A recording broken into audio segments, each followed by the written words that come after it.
Hai semuanya, kembali lagi bersama saya Evi Mariana. Di video kali ini saya akan membahas berkaitan dengan dominan otak kiri dan juga otak kanan.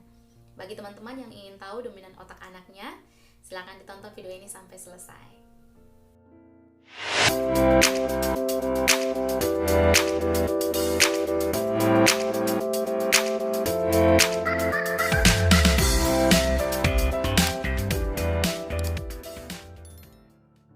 Oke teman-teman, kita langsung saja. Kalau di video perdana kemarin saya sudah membahas berkaitan dengan gaya belajar.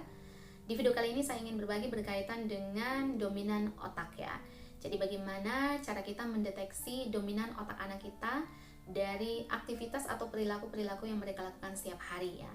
Ini memang saya sengaja buat secara sederhana supaya Bapak Ibu mudah untuk mengenal atau mendeteksi dominan otak anak Bapak Ibu ya. Memang penting sekali untuk kita memahami dominan otak anak kita supaya memudahkan kita juga untuk membantu mereka belajar, kemudian membantu kita mengenal minat dan bakat anak sejak dini ya. Video-video saya nanti saya akan membahas berkaitan dengan dunia pendidikan dan juga dunia leadership ya atau kepemimpinan. Oleh karena itu Bapak Ibu yang belum subscribe ya, silakan di-subscribe supaya Bapak Ibu tetap mendapatkan notification atau pemberitahuan ketika saya mengupload video baru ya. Oke teman-teman, sebelum saya lanjut ke ciri-ciri anak yang memiliki dominan otak kiri atau otak kanan, saya jelaskan dulu secara singkat fungsi kedua belah otak ini ya. Yang pertama adalah otak kiri berfungsi untuk mengolah data yang berkaitan dengan fakta, kemudian berkaitan dengan matematika atau hitungan, kemampuan membaca dan menulis, kemampuan berbahasa, ini juga ada di otak bagian kiri ya. Dan yang berikut adalah kemampuan berpikir secara sistematis, secara detail ya, secara objektif ya. Ini tugas otak kiri. Dan yang berikut adalah kemampuan menalar atau berlogika ya. Ini tugas otak kiri. Sedangkan yang otak kanan berfungsi untuk mengolah data yang berkaitan dengan gambar, kemudian warna, imajinasi, ya, musik, kreativitas dan juga emosi ya. Ini tugas otak bagian kanan ya. Kita bahas dulu yang dominan otak kiri ya. Beberapa ciri-cirinya adalah yang paling pertama menyukai pelajaran berhitung ya, seperti matematika atau sains yang ada angka-angka dan rumus-rumusnya ya. Itu makanan kesukaan ya, seperti ini nih ya. Ini makanan kesukaan bagi anak-anak yang memiliki dominan otak kiri ya. Kemudian yang berikut adalah sangat teratur dan rapi ya. Memperhatikan penampilan, kemudian biasanya kalau kita masuk ke kamarnya itu kamarnya sangat-sangat rapi ya, diatur dengan sangat teratur dan rapi ya. Kemudian yang berikut adalah sangat disiplin, taat aturan ya, dan juga sangat menghargai waktu. Biasanya kalau mau ke sekolah atau ke suatu acara atau kegiatan tidak mau terlambat ya. Kemudian yang berikut suka merakit atau merangkai sesuatu ya, senang mencoba hal-hal yang baru ya. Kemudian pintar berargumen ya, dan suka mengkritik. Biasanya ketika ada sesuatu yang salah biasanya dia langsung mengkritik ya. Dan terkadang suka memberikan jawaban secara spontan ya, suka membaca dan menulis, dan sangat fokus ketika sedang belajar ya. Kalau dia sudah serius membaca sesuatu atau menulis sesuatu biasanya tidak bisa diganggu ya. Kemudian yang berikut adalah tertutup secara emosi ya, dan juga sedikit kaku ya, sulit untuk menjalin hubungan dengan orang lain ya. Itu beberapa ciri-ciri berkaitan dengan dominan otak kiri. Nah, bagaimana cara kita untuk menstimulasi anak-anak yang memiliki dominan otak kiri ini ya? Yang pertama adalah dengan bermain puzzle seperti ini. Nah, ya, ini khusus untuk anak-anak yang memang masih dalam masa golden period ya, periode emas. Ini sangat bagus untuk mengasah otaknya ya. Kemudian dengan mengisi teka-teki silang itu juga sangat bagus ya. Dan yang berikut, biasakan anak-anak itu berhitung atau berhitung secara manual ya. Jangan langsung dikasih alat bantu seperti kalkulator atau handphone ya untuk menghitung ya. Kemudian yang berikut, menulis jurnal harian. Biasakan anak menulis jurnal harian. Jadi apa yang sudah dilakukannya setiap hari itu bagus ya untuk mengasah ya. Kemudian khusus untuk anak-anak yang memang belum bisa buat jadwal sendiri ya, khusus untuk anak-anak yang memang belum bisa buat jadwal sendiri, kita membuat jadwal harian dan anak-anak kita melakukannya sesuai dengan jadwal itu. Tugas kita sebagai orang tua adalah mengontrol agar dia melakukan sesuai jadwal ya, karena memang anak-anak yang memiliki dominan otak kiri ini menyukai keteraturan ya. Jadi ini stimulus yang kita bisa gunakan untuk memaksimalkan ya anak-anak yang memiliki dominan otak kiri ini. Dan yang berikut, libatkan anak-anak yang memiliki dominan otak kiri ini untuk mengikuti lomba-lomba sains ya atau matematika, dan juga lomba-lomba debat ya. Nah itu bagus sekali ya. Dan beberapa referensi pekerjaan yang mungkin cocok untuk anak-anak yang memiliki dominan otak kiri ini, memang ini tidak mutlak ya, tetapi hanya sebagai referensi. Yang pertama adalah dokter ya, kemudian akuntan, ilmuwan ya, peneliti. Nah ini bagus nih untuk anak-anak yang memiliki dominan otak kiri ini.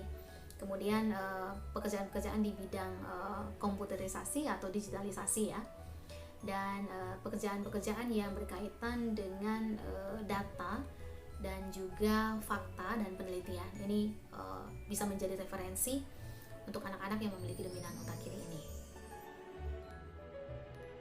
Yang terakhir adalah dominan otak kanan ya. Tentu ini kebalikan dari yang tadi dominan otak kiri ya. Beberapa ciri-cirinya adalah tidak menyukai pelajaran berhitung ya, lebih menyukai pelajaran yang berbau seni dan sosial. Kurang fokus ketika belajar, hanya akan fokus kepada pelajaran-pelajaran yang memang disukai saja ya.